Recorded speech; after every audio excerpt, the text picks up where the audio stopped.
अरे माँ, तुम फिर मेरी बात को अनसुना करके यहाँ मिर्च तोड़ रही हो। मैंने तुम्हें कितनी बार कहा है कि तुम्हें मिर्च नहीं तोड़नी चाहिए। तुम्हारी तबीयत ठीक नहीं है, तुम मेरी बात क्यों नहीं सुनती? अरे बेटी, तू कब आई? तू नहीं थी तो सोचा थोड़ा काम कर लूं। तेरे रहते तो मैं कोई काम कर ही नहीं पाती। तुम्हारी तबीयत ठीक नहीं है, तुम्हारी भलाई के लिए ही तो मना करती हूँ। मैं हूँ ना माँ, फिर तुम काम क्यों करती हो? सारा दिन यूं ही बैठना मुझे अच्छा नहीं लगता। इतना काम पड़ा रहता है, नहीं करेंगे तो कैसे चलेगा? तू तो हर समय इस घर में नहीं रहेगी। आज नहीं तो कल तेरी शादी करनी ही होगी, तब तो अपना काम खुद ही करना पड़ेगा। क्या तुम सारा दिन मेरी शादी के बारे में ही सोचती रहती हो और कोई चिंता नहीं है तुम्हें? बस शादी शादी, क्या मुझे अपने से दूर करना चाहती हो? जिसकी शादी लायक बेटी होती है उसके मन में कितनी चिंताएं होती हैं, ये तू नहीं समझेगी। मुझे वो सब समझने की जरूरत नहीं। तुम अब यहाँ से जाओ, बाकी काम मैं कर लूंगी। मैं लगभग 1 टोकरी मिर्च तोड़ चुकी हूँ। तेरे साथ थोड़ी और तोड़ देती हूँ, तेरा काम आसान हो जाएगा। आज बाजार भी नहीं जाना पड़ेगा। उसकी चिंता मुझे है। तुम घर जाओ और आराम करो। हाट तो शाम को लगेगा, तब तक मैं सब काम कर लूंगी। लेकिन मुझे कोई लेकिन नहीं सुनना, जो कहा है वो करो।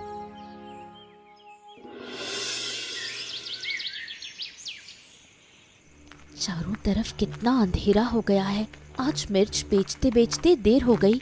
माँ घर पर मेरी चिंता कर रही होगी। मुझे जल्दी घर पहुँचना होगा।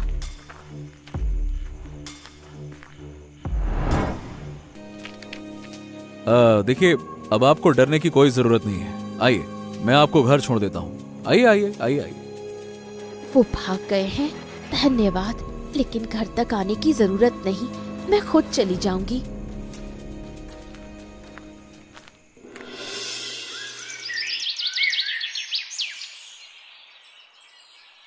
मेरे इकलौते बेटे की शादी है।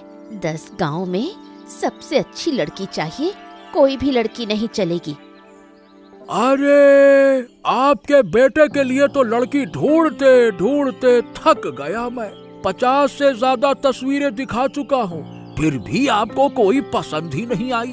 तो अब मैं क्या करूँ इसमें, बताइए। मैं तुम्हें कम पैसे नहीं दे रही। अच्छी लड़की ढूंढना तुम्हारी जिम्मेदारी है। जैसे भी हो ढूंढो। इस बार एक अच्छी लड़की है, गुणवान है, सुंदर है, हर तरह से अच्छी है, हीरे का टुकड़ा है टुकड़ा। लेकिन अब ये लेकिन कहाँ से आ गया? देखिए, लड़की का परिवार थोड़ा गरीब है। अब माने कि आप लोगों जितना अमीर नहीं है। गरीब मतलब झंझट। हमारे साथ तालमेल नहीं बैठा पाएंगे, बाद में समस्या होगी। हाँ माँ, ये कैसी बातें कर रही हो? भगवान हमें भी गरीब बना सकते थे। देखिए देखिए, लड़की अच्छी होनी चाहिए बस। गरीब होने से क्या फर्क पड़ता है? भाई मैं राजी हूँ। आप माँ एक काम करो, ये शादी तय कर दो आप। बस अब तो मैं इसी लड़की से शादी करूंगा। हाँ। मेरा बेटा इतने दिन शादी से मना करता रहा, अब खुद कह रहा है। जब ये राजी है तो मुझे भी कोई आपत्ति नहीं। शादी की तैयारी करो। अब ठीक है, मैं सारी व्यवस्था कर देता हूँ, आप चिंता मत कीजिए। अब होगी शादी धूमधाम से।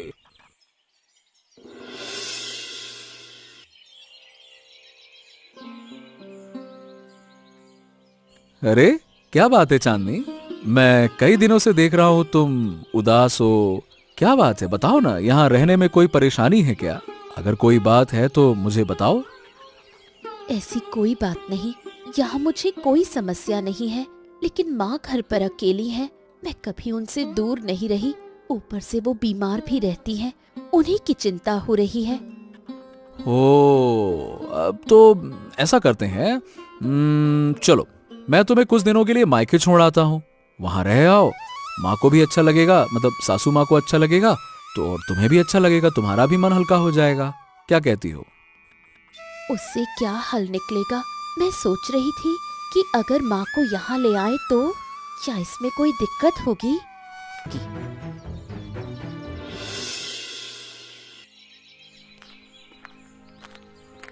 माँ, तुम इतनी मेहनत करके मिर्च के पौधों में पानी दे रही हो, अब तुम्हें मेहनत करने की जरूरत नहीं। देखो, मैं आ गई हूँ। अरे चांदनी, तू आ गई? कितने दिन हो गए तुझे देखे। मैं भी तुझे देखने नहीं आ पाई, तबीयत ठीक नहीं थी। तू अकेली आई है? दामाद जी कहाँ है? वो बाजार तक छोड़ गए हैं, बाद में आएंगे। लेकिन तुम्हारी तबीयत तो बहुत खराब लग रही है। खराब हो तो भी क्या करें, पहले तू थी तो सेवा कर लेती थी, अब तुझे शादी करके विदा कर दिया। मेरी देखभाल कौन करेगा? तुम चिंता मत करो, अब से मैं यहीं रहूंगी। मिर्च के पौधों की हालत भी अच्छी नहीं है, नया काम शुरू करेंगे। इस बार सिर्फ मिर्च नहीं बेचेंगे, बल्कि मिर्च से समोसा बनाकर बाजार में बेचेंगे। ये तो क्या कह रही है, यहीं रहेगी? तेरी सास नाराज नहीं होगी? मैंने सासू माँ से कहा था कि आपको यहाँ ले आएं, लेकिन वो नहीं मानी, इसलिए मैं खुद आपके पास आ गई। अब यहीं रहूंगी। ये तूने ठीक नहीं किया, अपनी सास से झगड़कर यहाँ चली आई। अभी वापस जा। जो जरूरी था वही किया, आपको इन बातों की चिंता करने की जरूरत नहीं। चलो अंदर चलो, नए काम की तैयारी करनी है।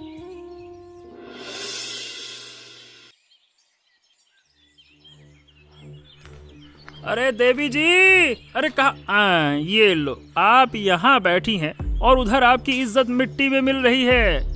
आपको खबर वबर है कुछ? मैं तुम्हें पहचान नहीं पा रही, कौन हो तुम और ये कैसी बेकार की बातें कर रहे हो? आप मुझे नहीं जानती, मैं तो आपके भले के लिए आया हूँ। मेरी बात नहीं मानेंगी तो आप ही का नुकसान होगा। हमारा नुकसान? कैसा नुकसान? देखिए, अरे आपकी बहू आपके खानदान की इज्जत खत्म कर रही है। अपने गांव के हाट में समोसे बेच रही है। लोग तरह तरह की बातें बना रहे हैं, कहते हैं वाह वाह वाह वाह वाह वाह, अमीर परिवार की बहू चली समोसा बेचने। अब बताइए भला, बदनामी किसकी होगी? आप ही की न होगी? हैं, बताइए। उस माखन लाल की बात मानकर उसे बहू बनाना मेरी सबसे बड़ी गलती थी। अब इज्जत कुछ नहीं बची, अब क्या करूं? मैं तो कहता हूँ देवी जी, अगर इज्जत बचानी है तो उसे रोकना होगा, नहीं तो लोग तो यूं ही तरह तरह की बातें बनाते रहेंगे। फिर आपको तो पता है, तिल का ताड़ और राई का पहाड़ बनते देर ना लगती। नहीं, मैं यूं चुप नहीं बैठूंगी, कुछ ना कुछ तो करना ही होगा। इस लड़की ने तो मेरे घर में अशांति फैला दी। तुम जाओ। धन्यवाद, अब मैं देखती हूँ क्या करना है।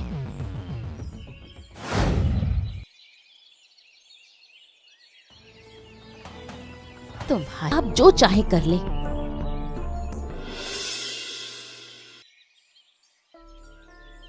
हाँ तो काकी, आप बहू के पास गई थी ना, उसे दुकान बंद करने को कहा है क्या?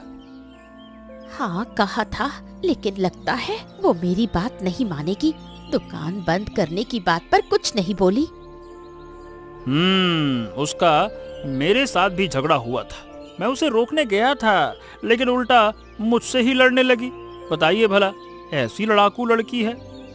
अच्छा, तो तू है वो बदमाश? मैं तुझे ही ढूंढ रहा था। तू मेरी माँ के कान भर रहा है ना? क्यों रे? अरे क्या कर रहे हो? उसे छोड़ दो, उसने क्या किया है? अरे इसने क्या नहीं किया ये पूछो। अगर ये खुद सच बता दे तो सब समझ जाओगी। चल। वो कह रहा है कि उसने कुछ नहीं किया। उसे छोड़ दो, बेकार में क्यों मार रहे हो? अरे इधर उधर क्या देख रहा है? माँ को सच कहा। वो झूठ था, मुझे भड़काने के लिए ये सब किया। अब जब पकड़ा ही गया हूँ तो छिपाने से क्या फायदा? मैं ही आपको भड़काता था। अब समझ गई ना मैं क्या कहना चाहता था? हाय राम, मैं खुद को बहुत समझदार समझती थी, लेकिन इस छोटे से लड़के ने मुझे बेवकूफ बना दिया, मुझे नचाता रहा। हाँ, अब फैसला तुम्हें करना है माँ। अपनी गलती सुधारोगी या उसी रास्ते पर चलती रहोगी? चलो आज हिसाब बराबर करते हैं। चल चल तू। मैंने ये क्या किया? उस शैतान लड़के की बात सुनकर मैंने अपनी बहू को गलत समझा। मैंने अपनी बहू को अपमानित किया। सिर्फ इतना ही नहीं माँ, तुमने और क्या क्या किया है ये तुम खुद जानती हो। जरा सोचने की कोशिश करो बस। सच में मैंने बहुत बड़ी गलती की।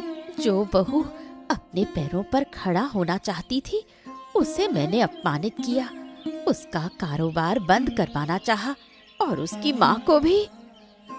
तुमसे बहुत बड़ी भूल हुई है माँ, हमें उससे माफी मांगनी चाहिए। क्या तुम माफी मांगोगी? हाँ, जरूर मांगूंगी। जो गलत किया है, अगर माफी नहीं मांगूंगी तो मैं खुद को कभी माफ नहीं कर पाऊंगी। मुझे वहां ले चलो। चलो माँ, हम माफी मांगने चलें और मुझे पूरा यकीन है कि चांदनी हमें माफ कर देगी। चलो।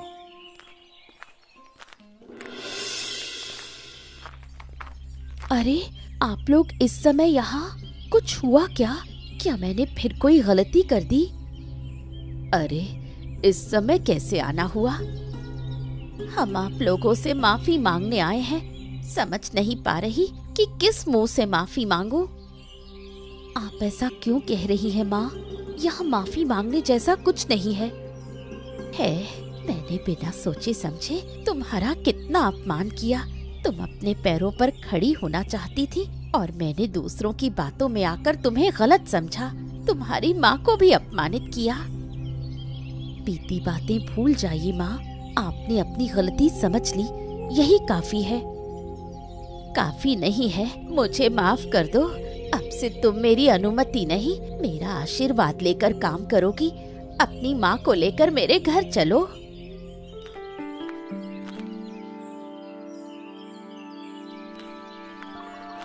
ये क्या? ये आपके लिए उपहार है। जब मुझे व्यवसाय में पहली बार मुनाफा हुआ, उसी पैसे से आपके लिए खरीदा। कृपया इसे लौटाना मत। तुमने मेरे लिए इतना किया और मैंने तुम्हें सिर्फ अपमानित किया। मुझे माफ कर दो। छी छी, ऐसी बातें क्यों कर रही है माँ? अगर मैंने माफ नहीं किया होता तो क्या मैं ये तोहफा देती? ठीक है, मैं ये उपहार स्वीकार करती हूँ। अब सब लोग मेरे घर चलो। अभी नहीं माँ, पहले खाना बना रही हूँ। आप लोग पहले खाइए, फिर बात करेंगे। अब बता, क्या हमारे साथ चलोगी? मैं तो तुम्हें लेने आई थी। माँ, मैं आपको माफ कर चुकी हूँ। आप निश्चिंत रहिए। लेकिन अब मेरी एक योजना है। योजना? कैसी योजना? कौन सी योजना? बताओ ना। मेरी योजना है कि मैं इसी घर में रहना चाहती हूँ और इस घर के आंगन में मैं तीखी मिर्च की खेती करूँगी। उसी मिर्च से मैं नए तरीके के समोसे बनाऊंगी। अगर आप लोग राजी हो। हम फिर भी नहीं कहेंगे। नहीं, ऐसा कैसे हो सकता है? तुम शुरू करो। तुम्हारी इस योजना के लिए जो भी खर्च लगेगा मैं सब दूंगी। आप लोगों का बहुत बहुत धन्यवाद। क्या कहूँ, आपका शुक्रिया अदा कैसे करूँ? मेरे शब्द कम पड़ गए हैं। धन्यवाद देने की जरूरत नहीं, तुम सफल हो जाओ। हमें और क्या चाहिए? हम चाहते हैं कि तुम सफल हो, बस यही हमारी खुशी है। मैं तुम्हारी मदद करूंगा। हम सभी तुम्हारे साथ हैं। बस तुम शुरू करो, ठीक है?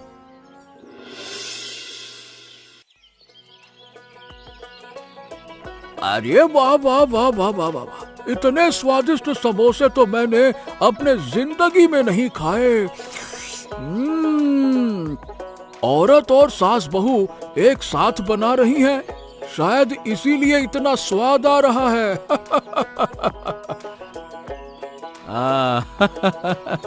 बिल्कुल सही कहा भाई। अरे दूसरी दुकान में तो औरत और सास बहू साथ में बनाती ही नहीं है, इसीलिए इस तरह का स्वाद आपको दूसरी दुकान में नहीं मिलेगा। आपको अच्छा लगा ना? अब रोज हमारे यहाँ खाना खाइए। जरूर जरूर जरूर। अब से भाई हम रोज यही खाने आएंगे। बढ़िया कड़क समोसा स्वाद के साथ और चटनी तो जोरदार। देख पा रहे हो ना, हमारे ग्राहक तो बढ़ ही गए हैं। सब कुछ आपके लिए है। आप लोग साथ नहीं होते तो मैं कुछ नहीं कर पाती। सब कुछ तुम्हारे हौसले की वजह से हुआ है। हमें चाहिए था कि हम तुम्हारे साथ पहले ही खड़े होते। अब और कोई डर नहीं, हम इस बार तुम्हारे सपनों की राह में सफल होंगे। अच्छा तो बताओ दोस्तों, इस कहानी में चांदनी किस व्यवसाय में लगी हुई थी? ऐसी मजेदार कहानियाँ देखने के लिए हमारे चैनल को सब्सक्राइब करना ना भूलें।